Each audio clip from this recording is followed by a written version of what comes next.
Alors nous avons aujourd'hui, chers téléspectateurs, un entretien un petit peu exceptionnel par rapport à la formule habituelle de passé-présent, puisque nous retrouvons André Posokov, avec qui nous avons abordé la dernière fois la question de Churchill.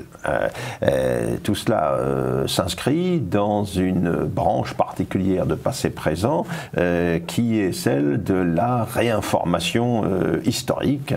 On sait à quel point l'histoire est malmenée par certains. Bien, notre mission, ça consiste effectivement à rétablir les choses ou à éclairer des domaines que l'on s'empresse trop souvent d'oublier. Alors nous avons évoqué donc une première fois ce qu'a été la carrière de Winston Churchill, homme politique anglais, son rôle pendant la guerre de 1914, l'expédition des Dardanelles. On a évoqué également son rôle quand il a été ministre des colonies. On a évoqué ses va-et-vient entre le parti conservateur, le parti libéral et son retour vers les conservateurs. On a vu quels étaient les liens entretenus par le personnage avec certains milieux. Le fait qu'il apparaît un peu comme un électron libre dans la vie politique anglaise des années 1930, son soutien au roi Édouard VIII au moment de l'abdication, susceptible de compromettre la suite de sa carrière politique.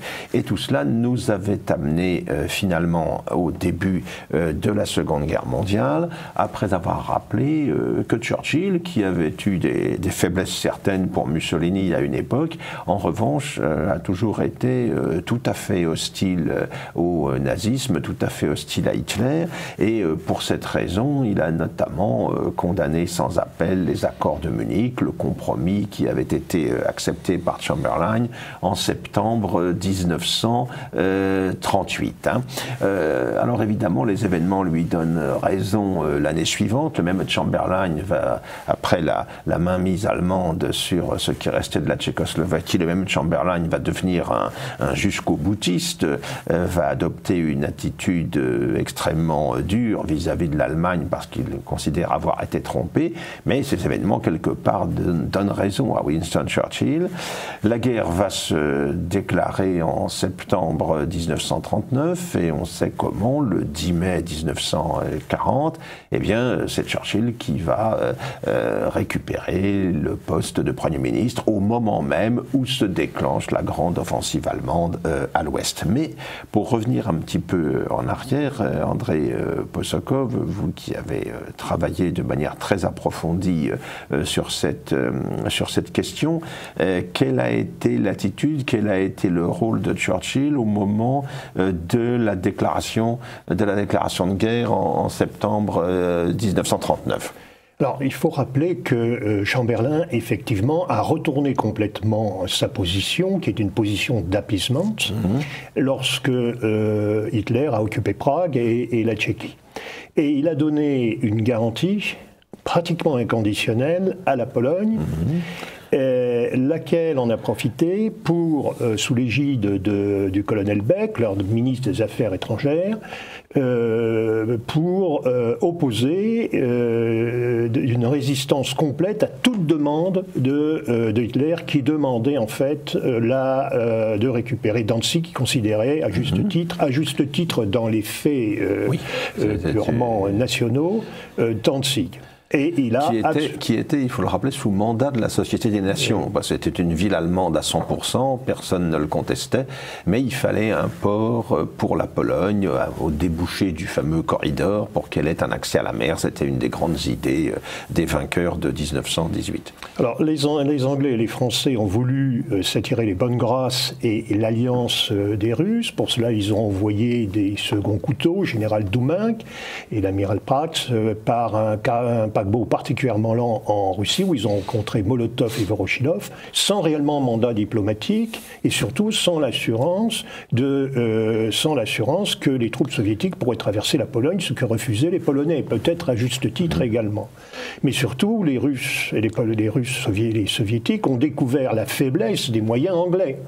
puisque les Anglais ne pouvaient mettre à la disposition des armées de l'Ouest que 2 divisions, ce qui semblait absolument dérisoire. Et c'est alors qu'il y a eu le retournement de Staline qui a conclu le traité de non-agression, le pacte germano-soviétique à la fin du mois d'août 1939, ce qui ouvrait toutes les portes à Hitler. Alors, cela ne pouvait que satisfaire Churchill. Hitler a envahi la Pologne le 1er septembre. Chamberlain a donc engagé un processus de déclaration de guerre et les Français devaient suivre. Les Français ont demandé un délai pour pouvoir mettre la population, notamment parisienne, à l'écart.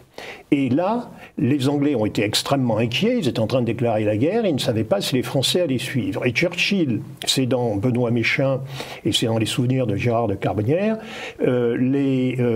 Churchill a téléphoné à l'ambassadeur Corbin, ça s'appelait Corbin, en l'injuriant et en l'insultant, en disant la France est le lâcheté et le déshonneur de la France de ne pas déclarer la guerre, alors que nous demandions un petit délai. Donc il a poussé à la guerre de toutes ses forces. Corbin lui a rappelé, lors de la conversation téléphonique avant de raccrocher, qu'il s'agissait pour les Anglais peut-être de mettre leurs forces à niveau, ce qui n'était pas le cas. La conscription anglaise avait été décidée en avril 1939, c'est-à-dire quelques mois avant cette déclaration de guerre, et les forces britanniques étaient extrêmement faibles, 2 divisions en 1939 et 11 divisions en mai 1940. Concernant l'aviation, peut-être nous y reviendrons, mais l'aviation, on dit souvent que si les Anglais n'ont pas mis réellement l'aviation à la disposition des forces françaises lorsqu'il y a eu l'attaque allemande, c'était pour protéger leur île et que c'était justifié. Il n'en demeure pas moins que dès 1939, lorsqu'il y a eu des réunions militaires en avril et en mai 1939, les Anglais ont dit « Nous sommes d'accord pour mettre à votre disposition nos bombardiers, mais nous gardons votre chasse, et en tout cas votre chasse, d'ores et déjà, nous ne la mettrons pas sur votre sol », ce qui est limité. Donc en fait, l'argument qui est opposé par les Anglais au reproche français de ne pas mettre à la disposition de l'aviation, ce reproche n'est pas justifié dans la mesure où c'était une posture, une volonté britannique de garder leur aviation pour eux. Alors après, il faut bien dire combien l'armée française est restée appourrie sur place, avec un manque d'entraînement, avec insuffisamment de matériel, et un haut commandement âgé, et avec le général Gamelin, qui bien entendu a commis des erreurs stratégiques considérables. Il y a quelque chose qu'il faut signaler sur l'action de Churchill, c'est son rôle dans l'affaire d'Île. C'est-à-dire que les Britanniques, Chamberlain en premier et puis Churchill, par goût de l'offensive, ont demandé aux troupes françaises, ont demandé au commandement français que les Français, s'il y avait une attaque allemande, n'attendent pas les Allemands sur la frontière, mais avancent sur le territoire belge. Ne rentrons pas dans les détails, ce serait trop long. Ça a été l'une des causes de la défaite en mai 40, car ces troupes n'étaient pas faites pour l'offensive et les Allemands en ont profité pour attaquer à la charnière, c'est-à-dire sur la Meuse, et toutes ces troupes anglaises et françaises ont été enveloppées. Les Français étaient très réticents à Diehl, les généraux français, Gamelin avait dit oui, mais le général Priou, le général Blanchard et surtout le numéro 2 de Gamelin, le général Georges, y étaient hostiles. Et cela a été fait car Churchill a beaucoup insisté. Rappelons que le général de Gaulle était également pour l'entrée en Belgique.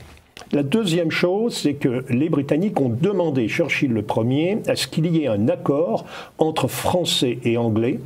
Alors il y a eu un accord sur le partage du coût financier de la guerre, qui a été extrêmement utile, mais qu'il y ait un accord selon lequel aucun des deux belligérants ne pourrait signer un traité de paix ou un armistice sans l'accord de l'autre.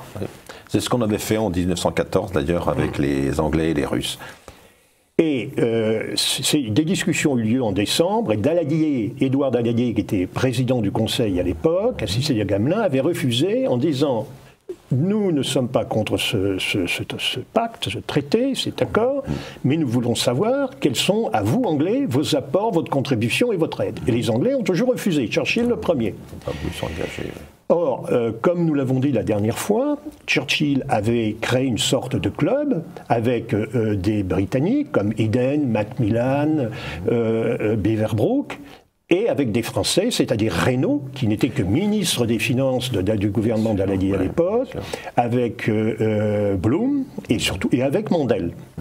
Et il a fait de nombreuses visites, il faisait de nombreuses visites depuis 1938 en France, en rencontrant tous ces hommes politiques, au point que le ministre des Affaires étrangères de Daladier s'en était offusqué, avec comme objectif de faire en sorte que Daladier soit renversé et qu'il soit remplacé par Reynaud. C'est exactement ce qui est arrivé au début de mars, à la suite de l'affaire de la Norvège, qui a été un fiasco, un fiasco, et dans lequel Churchill porte des responsabilités importantes.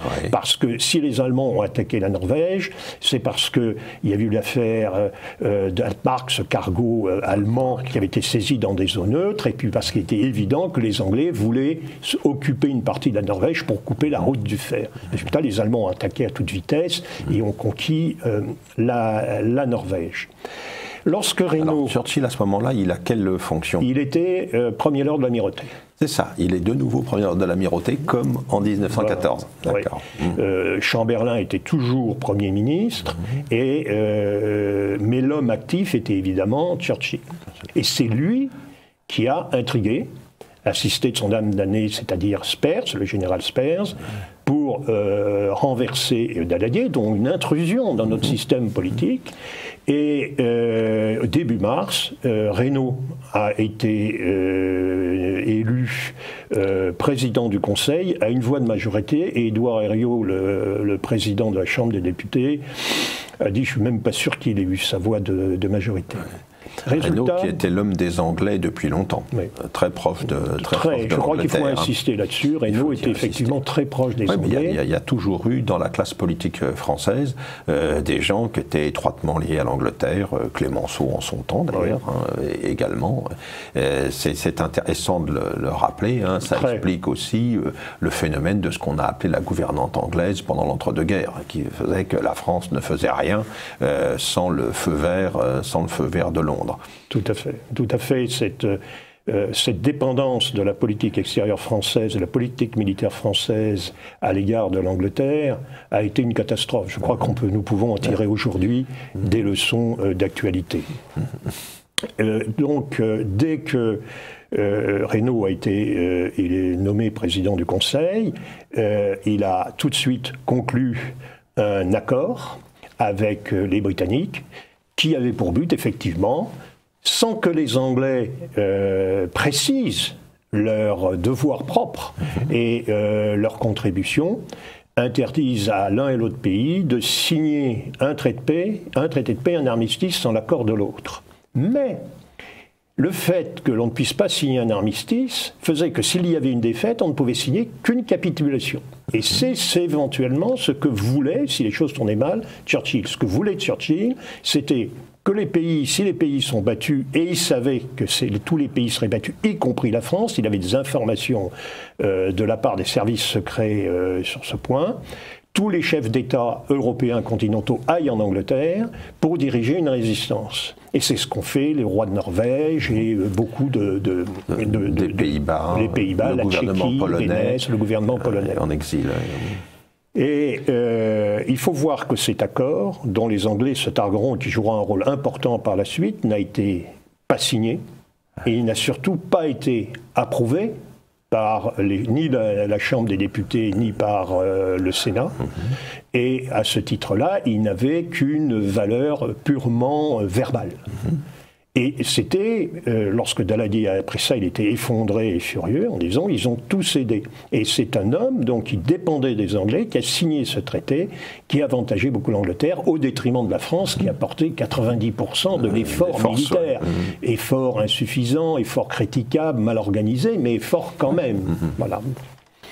Voilà donc le rôle de Churchill dans les mois qui ont précédé l'offensive donc de mai 1940. Vous avez dit que Churchill avait des responsabilités dans l'échec de la campagne de Norvège.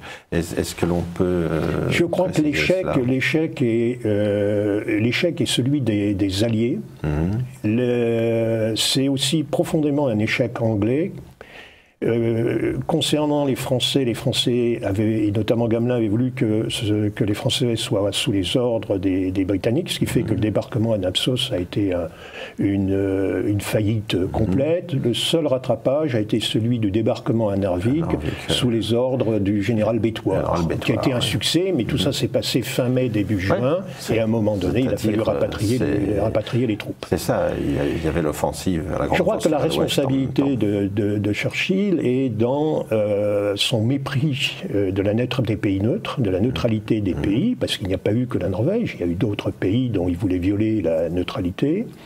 Deuxièmement, il y a eu l'affaire de l'Atmark, qui était un cargo ravitailleur de ce cuirassé Grafspee qui avait été coulé dans la baie de Montevideo, et dans les soutes duquel il y avait des prisonniers britanniques. Ce cargo avait réussi à traverser l'Atlantique Nord, et rentrer dans les fjords norvégiens. Donc il était couvert par la neutralité de la Norvège. Cela n'a pas empêché Churchill d'attaquer, de s'emparer du bateau, de libérer les prisonniers. C'était une violation de la neutralité. Et sa responsabilité fondamentale, ça a été d'avoir une attitude agressive sans en avoir les moyens, et ce qui a déclenché l'attaque allemande sur le Danemark et sur la Norvège, qui eux en avaient, et les moyens et la volonté. Donc ce qui a fait que la Norvège a été occupée par... Ce qui n'était pas évident, la Suède n'a pas été occupée par les Allemands alors qu'il y avait le fer.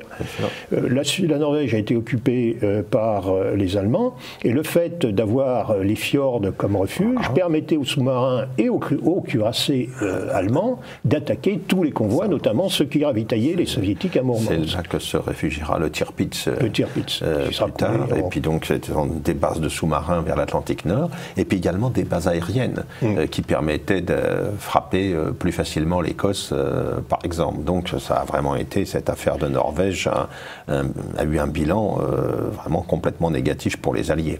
Je crois qu'il faut toucher là ce qui a été dit la dernière fois. Churchill était un stratège passionné, mais un stratège brouillon, qui avait tendance à être emporté par son propre discours et à ne voir qu'un aspect parfois minime des choses, et qui peut avoir des conséquences extrêmement graves sur la stratégie d'ensemble. Et Hitler était pareil, il se mêlait de détails tactiques comme Hitler. La seule différence entre lui et Hitler, c'était que comme Staline, il était encadré, appuyé, aidé par des officiers généraux d'excellente qualité. Tout le monde pense à Montgomery Alexander, mais je crois qu'il faut signer un très grand général anglais qui s'appelle Alan Brooke, qui a eu comme rôle de maîtriser Churchill, et ça n'a pas été une petite tâche, parce que les erreurs qu'il a commises, nous y reviendrons, ont été nombreuses, et parfois certaines catastrophiques, notamment, et auraient pu être catastrophiques, notamment à l'égard de la France. Alors, le 10 mai 40, c'est donc la grande offensive allemande à l'ouest. Churchill arrive au 10 Downing Street à ce moment-là, donc dans des circonstances tout à fait dramatiques, et très vite, les choses tournent très mal. On le sait, à partir notamment du 13 mai de la percée de Sedan, tout cela va déboucher sur l'encerclement des forces françaises et anglaises du Nord, le rembarquement de Dunkerque, et ensuite, à partir de la Semedlen, la poussée des forces allemandes qui vont finalement achever le travail et contraindre la France à l'armistice le 22 juin 40. Alors cette période-là est une période particulièrement intéressante quant à l'attitude et quant à la politique conduite par Churchill au moment où tout est en train de s'effondrer, de manière assez inattendue quand même. La France avait la réputation d'avoir la première armée du monde, ces généraux étaient quand même très sûrs de leur affaire, et puis ils ont été totalement surpris par la percée des Ardennes.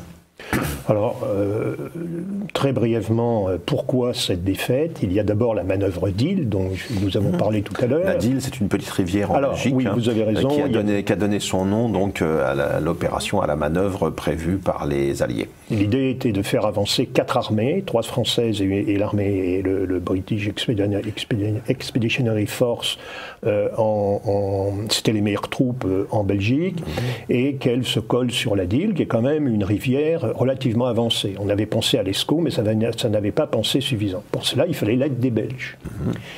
Et les Belges ont été très réticents jusqu'à l'invasion pour coopérer. Ils ne voulaient pas provoquer les Allemands. Et ils avaient refusé notamment les garanties que voulait leur donner l'année précédente Chamberlain, les Hollandais aussi d'ailleurs, parce qu'ils ne voulaient pas... Les Belges, depuis l'affaire de la réoccupation de la Rhénanie, de la remilitarisation de la Rhénanie en 1936, n'avaient plus confiance dans la France. Donc il ne faut pas manquer de souligner la responsabilité des dirigeants politiques de la Troisième République, mais aussi des Anglais, car les dirigeants anglais et Churchill s'étaient opposés à une action des Français. Il est vrai que tout s'est joué en mars 1936 lors de la remilitarisation de la Rhénanie. Alors que le rapport des forces était totalement favorable aux Français à ce moment précis, ce qui ne sera plus le cas au cours des années suivantes. Alors l'autre élément, c'est il ne faut pas négliger, on ne peut pas oublier la faiblesse évidemment de la classe politique française et surtout la médiocrité du haut commandement et surtout du haut commandement français, l'âge de ses chefs, Gamelin 67 ans, Georges 65, le patron des troupes de l'Ouest, Billotte 65 ou 67 ans, et tous de cette génération. D'où, bien entendu, une capacité de réaction pendant les premières journées de l'attaque insuffisante, c'est clair. Et puis une erreur stratégique qui a été de disséminer les meilleures troupes, parce qu'il y avait de bonnes troupes françaises sur toute le front, et notamment la ligne Maginot. Alors la ligne Maginot n'avait d'utilité que pour faire économiser des troupes et de les mettre là où on savait que les Allemands attaqueraient, c'est-à-dire que ça n'a pas été fait, et ce sont des divisions de type B, c'est-à-dire de médiocre valeur, qui ont été enfoncées sur la Meuse. Et puis après, il y a eu la ruée allemande avec les blindés, qui a complètement pris de vitesse le commandement. Ce sont les raisons essentielles de la défaite du côté français, ce qui fait qu'au bout de 5 jours, Reynaud a appelé Churchill en disant « nous sommes battus », et que les Allemands, au lieu d'obliquer sur Paris ou vers l'Est, ont obliqué sur Abbeville, et ils ont coupé, où ils sont arrivés le 20 mai, où ils ont occupé évidemment tout le nord de la France, encerclant les meilleures troupes. Alors, l'autre élément qui a causé, qui est une explication de la défaite, c'était que l'arrivée de quelques troupes à Abbeville, même si c'est des troupes de bonne valeur, des troupes allemandes de bonne valeur, ne signifiait pas la défaite. Et ce qu'il fallait, c'était évidemment que les troupes prises dans la nasse attaquent vers le sud, pendant que des troupes attaqueraient vers le nord. La réaction du haut commandement français a été lente, c'est vrai, mais le 20 mai est arrivé, 19-20 mai est arrivé, le Gamelin a été remplacé par le général Weygand, qui à 73 ans a manifesté une énergie de jeune homme et a stimulé les troupes françaises. Mais en même temps, il fallait qu'il s'accorde avec les Britanniques. Et il a fait un déplacement en avion le 21 mai dans la poche pour rencontrer et le roi des Belges, ce qui a été fait, et Lord Gort, qui était le patron des troupes britanniques, lequel n'est pas venu au rendez-vous. Il y avait également le général Billotte, et le général Billotte, le soir, s'est tué dans un accident de voiture. Le général Blanchard, qui l'a remplacé, n'avait pas les instructions. Il n'y avait pas de radio pour joindre Paris. Donc un désordre ou un manque de coordination. Les Anglais ont attaqué avec 2 divisions sur Arras, où ils sont heurtés à Rommel, le 21 mai. Et tout de suite, dès le 23 mai, déjà le 17 mai, c'est-à-dire 7 jours après l'attaque allemande, les Anglais avaient commencé à réembarquer des unités de service et à diriger des troupes vers la côte. Et le 23 mai, Lord Gort a retiré ses forces au nord d'Arras. Il avait attaqué Arras, alors même que le lendemain, les 24 et 25 mai, l'attaque française vers le sud se déroulait sur Amiens, Péronne et Bapaume.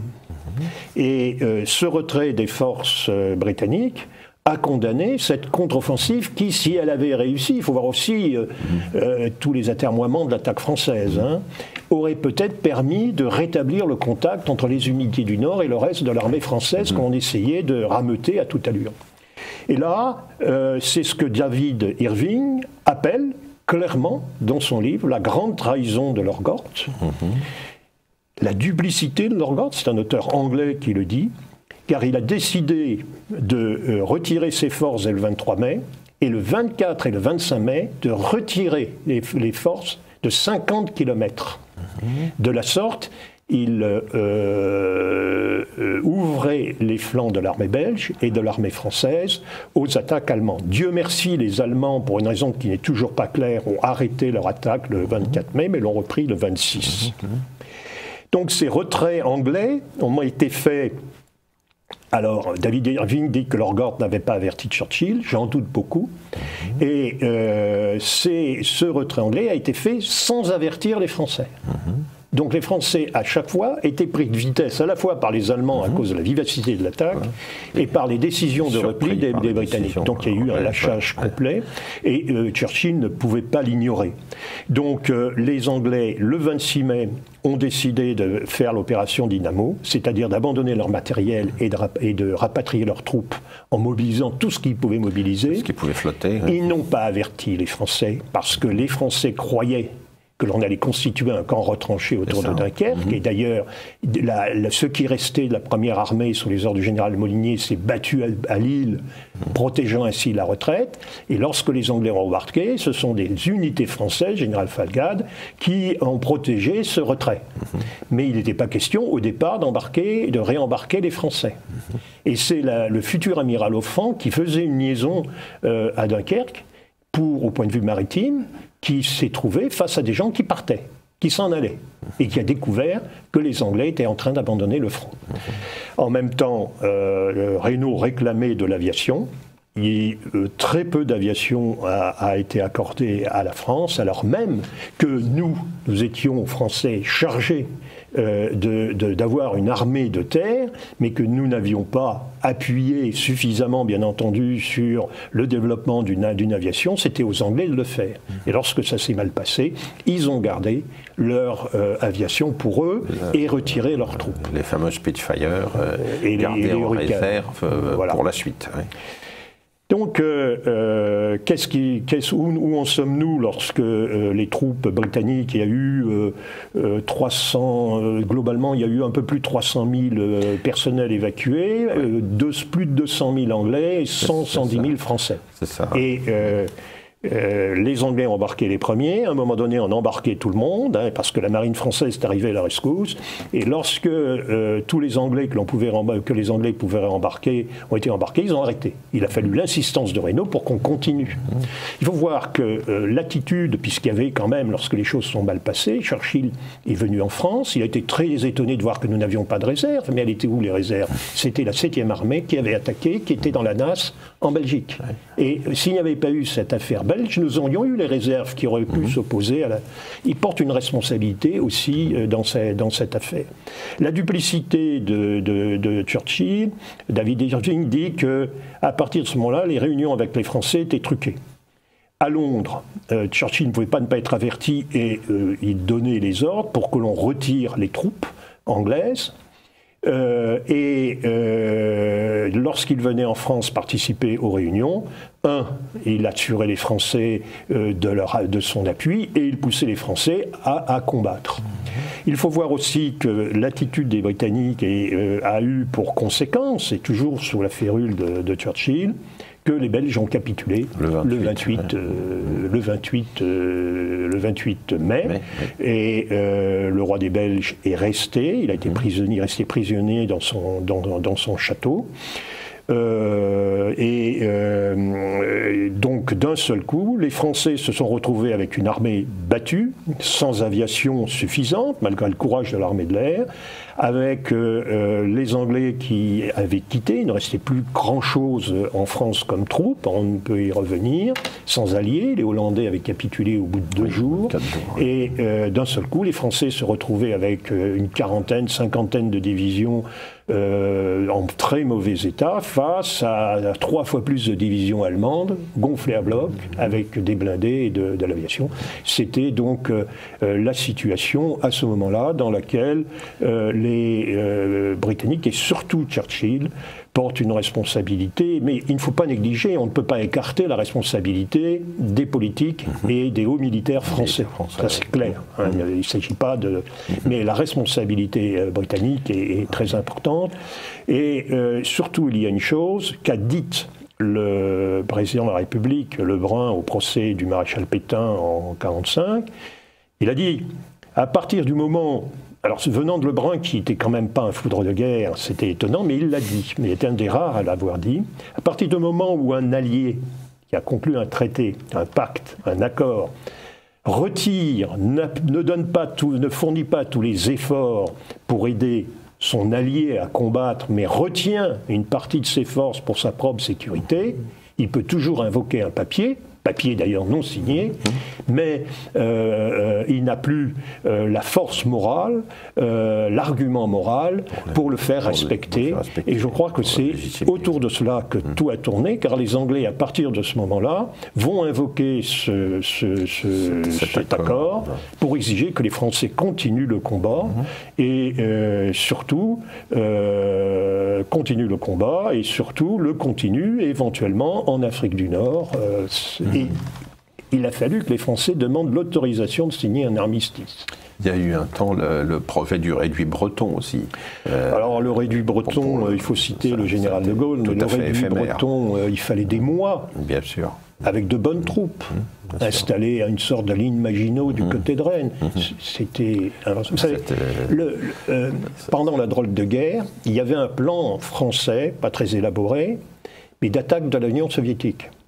On aurait débarqué des troupes du côté de la Finlande, et on aurait débarqué des troupes du côté du sud de la Russie, et on aurait lancé 2 attaques convergentes vers Moscou. Et l'idée d'attaquer oui, c'est absolument invraisemblable. Mais l'idée d'attaquer les puits de Bakou, c'est-à-dire d'attaquer la Russie, d'attaquer l'Union soviétique, a été une idée stratégique extrêmement très étudiée de très près. C'est fou. Oui, pas du tout réaliste, évidemment. Et alors, là, la défaite est pratiquement consommée une fois, quand on arrive au mois de juin 1940. Et alors là, il y a cette idée tout à fait surprenante de Churchill de proposer une union perpétuelle franco-anglaise. C'est quelque chose qui paraît là tout à fait étonnant comme démarche. Alors, il faut voir que c'est vrai que l'armée française était défaite, mais que, et c'est un peu le grain de sable pour Reynaud et Churchill, la France a résisté sur la Somme et l'Aisne, il faut le dire.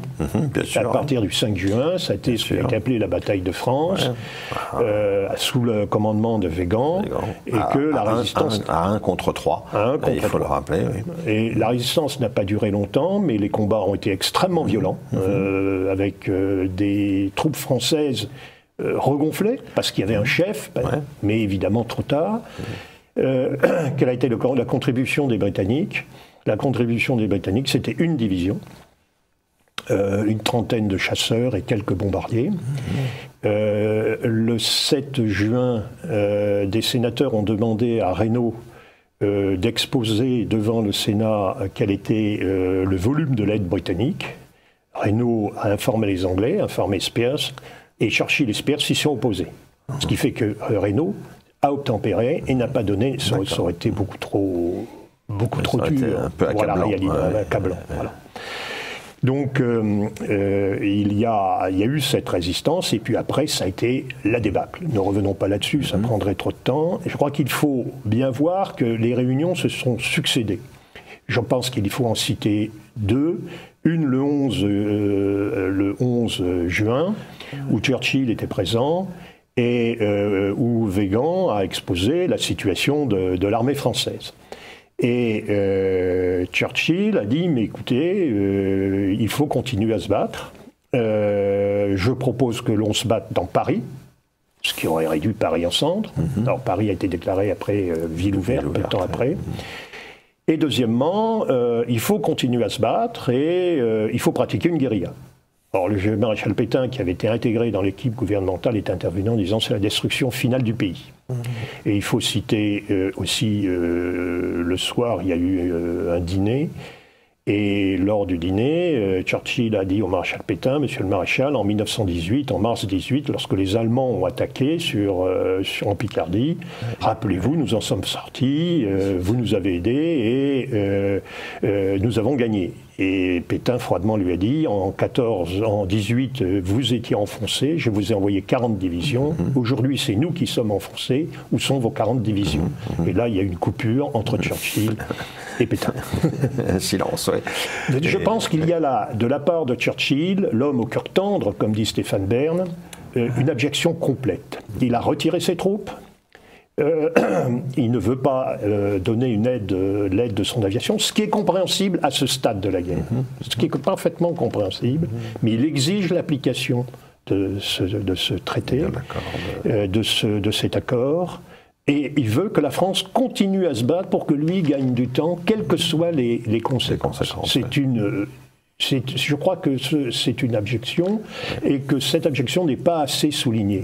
Parce que l'on parle de la résistance, surtout anglaise, en 40, notamment avec la bataille d'Angleterre. Il y a eu aussi une réunion le 13 juin où Reynaud, qui ne voulait pas signer un armistice, a fait la demande auprès de Churchill pour avoir une réponse négative. Alors Churchill n'a pas donné, parce qu'il y a eu des atermoiements, une réponse définitivement négative. Et cette réponse non définitivement négative, c'était à Tours, Reynaud ne l'a pas transmise au gouvernement, parce qu'il ne voulait pas qu'il y ait d'armistice. Et c'est pour cela qu'il a demandé, et c'est extrêmement important, au général Weygand, le 15 juin à Bordeaux, de signer une capitulation. Et là, Weygand a dit non, je ne le ferai pas. Or, il faut bien voir que l'on confond toujours armistice et capitulation. Ce n'est pas la même chose. Une capitulation aurait complètement livré la France totalement, sans gouvernement aux Allemands. Il y aurait eu 4 millions de prisonniers, la France aurait été polonisée et les Allemands auraient été en droit d'envahir l'Afrique du Nord, sans coup férir. L'armistice, c'est une cessation temporaire des hostilités. Cela a permis à la France de garder un territoire, une petite armée et surtout l'Empire.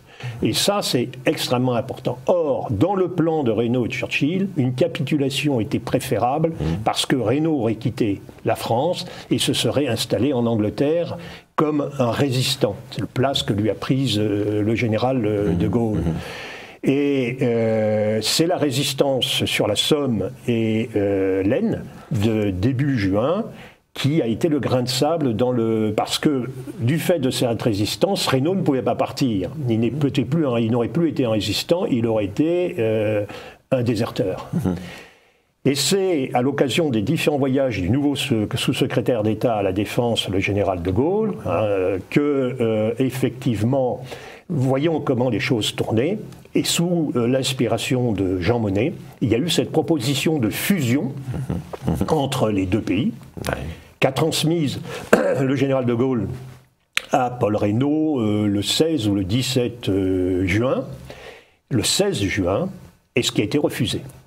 Et à ce moment-là, Reynaud a donné sa démission et le maréchal Pétain est devenu le dernier président du Conseil de la Troisième République. C'est un gouvernement de la Troisième République qui a signé l'armistice et c'était selon une procédure régulière au point de vue républicain. Et Paul Reynaud, il faut le rappeler, Paul Reynaud, Mandel, de Gaulle étaient de fait tout à fait minoritaires au sein du gouvernement dans l'idée de poursuivre la lutte avec les conséquences que ça pouvait entraîner. Il faut rappeler que l'armistice, c'est quelque chose qui est tout à fait classique, on peut dire, à l'époque. Les Français l'avaient expérimenté en 1871, les Allemands en 1918, et ça permettait effectivement le maintien d'un interlocuteur, d'un État, pouvant parler au nom de la France et discuter avec le vainqueur. Souvent, les commentaires parlent des défaitistes Weygand et Pétain, mais il n'y avait pas de défaitisme, la défaite, elle était là, elle était évidente. Elle était évidente. Il fallait en tirer les conséquences. Reynaud, une fois, a dit « je veux me battre jusqu'au bout ». Et un des ministres lui a dit « mais vous y êtes au bout ». Ah oui, c'est ça. À partir de ce moment-là, il fallait tirer les conclusions. Et on parle des défaitistes, mais qui est responsable de ce désastre immense? C'était les gouvernements de la Troisième République qui ont tiré leur épingle du jeu. Tout a été remis sur le dos du syndic de faillite. C'est-à-dire le gouvernement du maréchal Pétain, sans défendre tous les aspects négatifs du maréchal Pétain et de Vichy, que les choses soient claires. Bien sûr, de même que le geste posé par De Gaulle en juin 40, ça paraît à l'époque complètement fou par rapport au rapport des forces aux réalités, c'est avéré payant sur le long terme, avec beaucoup de chance, des circonstances favorables. Ça fait que la France a pu se retrouver, avoir l'illusion de se retrouver parmi les vainqueurs du conflit en 1944-45. Oui, mais si effectivement on peut critiquer le général de Gaulle d'avoir lancé un appel le 18 juin alors que les Français continuaient à se battre, les troupes françaises sur les Alpes et bloquaient à Vorep l'attaque allemande, bon, ça n'aurait pas duré longtemps. Mais le 24 juin, parce que l'armistice a été signé avec les Allemands le 22, mais avec les Italiens le 24. Et il n'est entré en valeur que le 24. Et alors que les troupes françaises se battaient courageusement sur les Alpes, des deux côtés d'ailleurs, du côté des Italiens et du côté des Allemands qui arrivaient, lancer un appel le 18 juin pour être... Deuxièmement, lors des appels du général de Gaulle en 1940, le nombre de mensonges est quand même impressionnant. Bernard Legoux a écrit des livres là-dessus qui sont quand même tout à fait convaincants. Ce qui est admirable dans l'épopée de Gaulle, c'est qu'il ait réussi à maîtriser Churchill. Mais quelque part, ça a été ça son grand problème d'ailleurs, de s'imposer face aux alliés anglo-saxons. Oui, oui, il a eu comme principal ennemi adversaire les alliés anglo-saxons et comme principal ennemi le maréchal Pétain. Il n'en demeure pas moins que ce qu'il a fait est tout à fait extraordinaire parce que Crémieux-Briac, on peut parler de toutes les relations explosives avec Churchill, et d'ailleurs Churchill, à partir du moment où les Américains sont arrivés, puisque Roosevelt vouait une haine pathologique et personnelle au général de Gaulle, inspiré par cela par Alexis Saint-Léger, réfugié aux États-Unis, par Pierre Cotte et par Chotan. Churchill a suivi la haine, la détestation que vouait Roosevelt à de Gaulle. Mais de Gaulle a pris le dessus, grâce notamment à son habileté, à sa fermeté et à son intransigeance. Et je crois aussi que c'est une leçon à tirer. Il a été complètement intransigeant. Il a dit « je suis trop faible pour négocier voilà, ». C'est extraordinaire. Eh bien, Crémieux-Briac, dans son livre sur la France libre, dit en juin 1944, au moment où Roosevelt voulait mettre l'AMGOT, c'est-à-dire une administration militaire anglo-américaine dans le pays occupé qu'aurait été la France,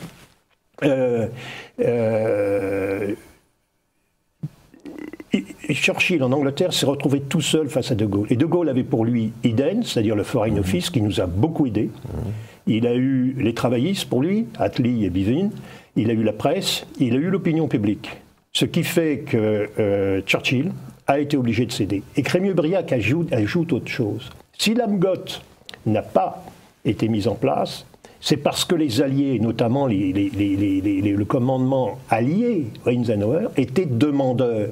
Eisenhower ne voulait pas s'occuper de gérer la France. Et De Gaulle, depuis l'automne 1943, disait, voilà, je vous propose l'administration de la France. Il n'y avait pas eu de réponse à cause de Roosevelt. Et c'est pour cela que lorsque De Gaulle est arrivé le 4 mai 44, 4 juin 1944, 2 jours avant le débarquement en Angleterre, il a rencontré Churchill. Et ça a été l'explosion, parce qu'il lui a dit, ça fait 9 mois que je vous demande une réponse, vous ne me l'avez pas donnée sur l'administration de la France, allez et débrouillez-vous avec votre fausse monnaie. Et alors ça a été l'explosion. Et De Gaulle lui a reproché de se mettre à la botte des Américains. Vous êtes la guerre. C'est vous qui avez fait la guerre. Vous êtes même cette guerre et vous êtes le numéro 2 de Roosevelt. Et Churchill lui a répliqué, entre le grand large et l'Europe, je choisirai toujours le grand large. La fameuse formule, oui. C'est ce que nous venons de connaître au printemps dernier. C'est ça. Et puis, c'est ce qu'on verra aussi au lendemain de la guerre, quand l'Angleterre encouragera la naissance de l'Europe, mais sans en faire partie initialement. Effectivement, Churchill a été battu en 1945 aux élections, car les Anglais commençaient à fatiguer, ils voyaient bien qu'avec Churchill, ce ne serait jamais fini. Churchill a continué, d'ailleurs il est redevenu Premier ministre au début des années 50. 51. Et à Fulton, c'est lui qui a parlé du rideau de fer, dans le Missouri. Et à Zurich, il a dit il faut qu'une Europe soit constituée. Et c'était très bien, c'était une excellente idée, certainement. Mais ce qu'il n'a pas dit clairement, mais ce qui est apparu, c'est qu'il voulait bien une Europe, une sorte de bastion, une sorte une marche avancée face aux Russes, mais qu'il ne voulait pas y participer. Et là aussi, c'est tout à fait symptomatique. Alors, on va revenir un petit peu en arrière par rapport à cette période concernant ce que l'on peut appeler la guerre franco-anglaise qui va se dérouler à partir du mois de juillet 1940, avec notamment les épisodes de Mers-el-Kébir, de Dakar. Ça, c'est évidemment important dans le bilan de Churchill. C'est extrêmement important. Parce que je ne suis pas sûr que tout le monde soit d'accord sur le lion au cœur tendre. D'emblée, lorsqu'il a été question d'armistice, parce qu'il en a été question assez tôt, les Anglais, surtout Churchill, ont parlé de la flotte. Flotte française tout à fait remarquable, qui avait été bâtie par d'excellents ministres sous la Troisième République, Georges Legge, je crois, et Darlan. Cette flotte tout à fait remarquable, et très rapidement, il y a eu des missions qui sont venues en France, et Churchill a demandé à ce que la flotte française rejoigne les ports britanniques. Il est clair que si la flotte française avait rejoint les ports britanniques, les Allemands n'auraient jamais accepté de signer un armistice. Ils ont signé un armistice justement en partie à cause de ça. Bien sûr. Parce qu'ils ne voulaient pas que cette flotte rejoigne l'Angleterre. Sans ça, ils n'avaient qu'à pousser leurs blindés comme dans une promenade, et ils atteignaient Marseille. Donc, c'était les deux seuls atouts de la France et du gouvernement Pétain à l'époque, c'était la flotte, de l'Empire. Et de l'Empire, oui. Alors, cette demande ne pouvait pas être honorée. Les Français ont donné toutes les garanties possibles sur cette affaire de la flotte, par tous les moyens possibles et imaginables, que cette flotte ne serait pas livrée aux Allemands. Il y a eu une mission du premier lord, l'amirauté du premier lord de la mer, Alexander et Pound, tout à fait le 18 juin, tout à fait à la fin. On leur a dit, Darlan leur a dit, Darlan leur a dit, cette flotte ne sera jamais livrée. Si jamais les Allemands devaient mettre la main dessus, elle sera sabordée. Si les Allemands attaquent à nouveau, cette flotte rejoindra les ports américains ou les ports anglais. Ça a été dit sur tous les tons. Alexander et Pound sont rentrés, satisfaits. Churchill, contrairement à ce qui a été affirmé, a été tenu au courant des conditions de l'armistice. L'ambassadeur Campbell a reçu les conditions de l'armistice. Donc, il n'y avait pas de raison. C'était pas l'intérêt de la France de livrer la flotte. Au contraire, ce n'était pas dans les intentions. Cette flotte, elle était dans des ports non métropolitains. La plus grosse partie était en dehors, c'est-à-dire non attaquable, non livrable aux Allemands. Autre chose. Darlan a envoyé des messages à l'amiral Odindal, qui était le représentant de l'amirauté française à Londres. Il a envoyé des messages à tout le monde, et notamment à l'amiral Jean Soula, Mers-el-Kébir, qui était « on ne livre pas les bateaux aux Allemands, sinon sabordage ». Or, les Anglais, du fait de la défection d'un sous-marin, le Narval à Malte, avaient saisi sur ce marin des codes secrets et savaient parfaitement savait parfaitement que les Français ne livreraient pas. Donc c'est en pleine connaissance de cause. Mais il y avait une frustration de la part de Churchill que les Français ne soient plus les auxiliaires zélés de la politique britannique. D'où l'opération Catapulte. L'opération Catapulte, c'est Mers-el-Kébir, qui est une attaque par surprise sur des bateaux en cours de désarmement. Le Bretagne a été coulé avec 900 marins dans les cales.